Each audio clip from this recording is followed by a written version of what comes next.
உன் நிலைமை கொஞ்சம் இறங்கி வந்தால் நிழலும் கூட விதிக்கும். மதியாதார் தலைவாசல் மிதிக்காதே என்று மானமுள்ள மனிதனுக்கு அவ்வை சொன்னது.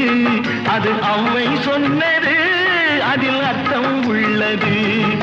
பரமசிவன் கழுத்தில் இருந்து பாம்பு கேட்டது, கருடா சௌக்கியமா,